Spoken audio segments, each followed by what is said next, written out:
I feel like people get Kristen Cole wrong. I feel like I see... The rat of Westeros. Guys, when you get the script for season 2, are you doing page turners as well, going, Jesus, is this happening? Counting your lines. How many have you got? Yeah. Yeah, I mean, it naturally is a page turner when you read a script like this, for sure. Yeah.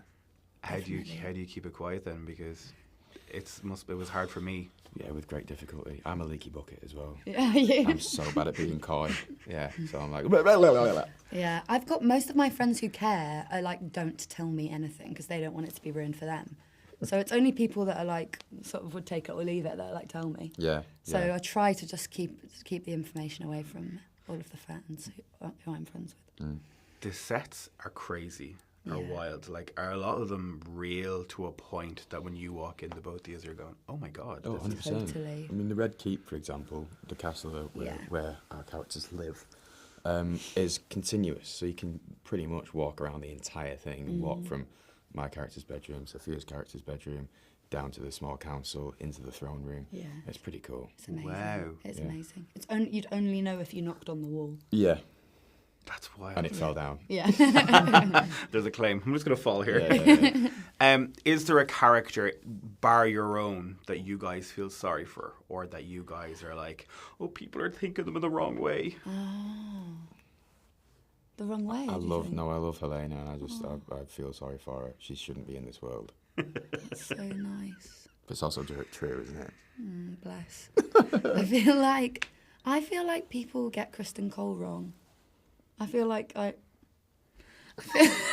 The rat of Westeros.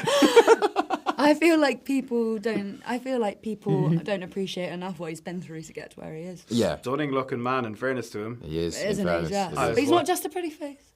A very gifted man. Yeah. Tom, your character, how do you get into it? Like, how did you get to a certain point where you knew what you wanted him to portray? Like, did you go out in the piss one night and... What do you mean, one night?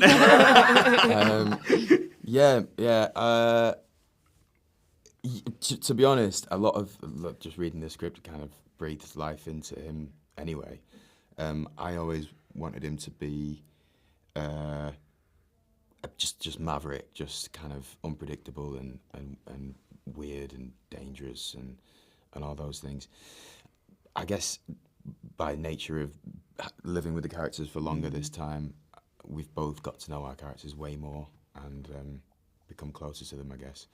So, yeah. But yeah, being out on the piss is helpful. He's like a hungry dog going into a school, not knowing where to go. Exactly. It's just like, what's next? Yeah, that's a good way of putting it. And that's that sort of like frantic, kind of desperate attempt to cling on to anything that is sort of steady and that he can hold on to is sort of where Egon lies. It's quite hard to describe him, and I'm still working him out. But that's the process, because I don't think he fully knows who he is. So he's working out as well. Phia, looking at your character, without any spoilers, like, people are going to be shocked. Like, how can you get the fans to realise what's going to happen in the next couple of episodes? I feel like they only need to like go online and there's enough of me like kind of talking about it. Yeah.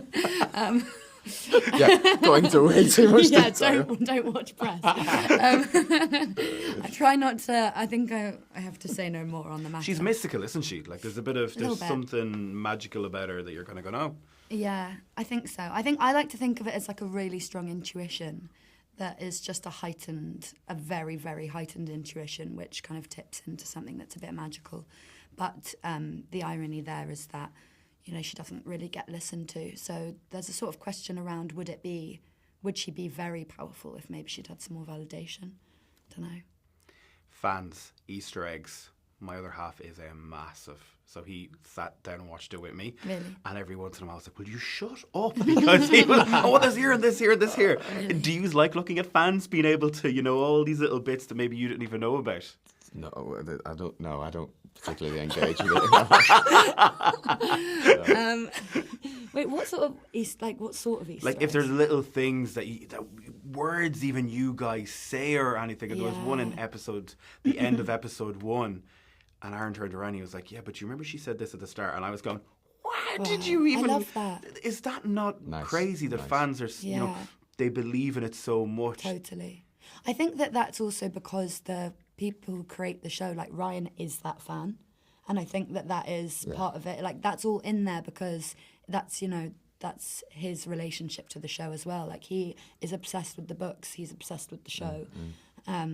So it makes sense that there's all of that, like, depth in there. Have you seen any of the bus sides or the marketing and anything like that yet? To go, this I is my saw show. Tom in Times Square. Ah, come It on, was that's amazing. Crazy. Yeah, that was cool. It was crazy. We were just been at the theatre. We've been watching Gail Rankin, who's amazing. She's coming in this season, and she's playing Sally Bowles on Broadway, and she was unreal. And then Bethany had just flown in to New York, and I was with Liv and Beth, and Liv was like, "Oh, come on, you've never been to New York. Let's go to Times Square." We walked down Times Square, and there's literally Olivia's face the size of a house, and she was like, "This looks like I took you here on Belfast." It was I would. amazing. Yeah, it's so cool. Yeah, really and cool. Tommy was there. I'm there with my little crown on. Yeah. Oh, guys, my time's up. Thanks so much for today. Thank you so Pleasure. much. Cheers, thank you.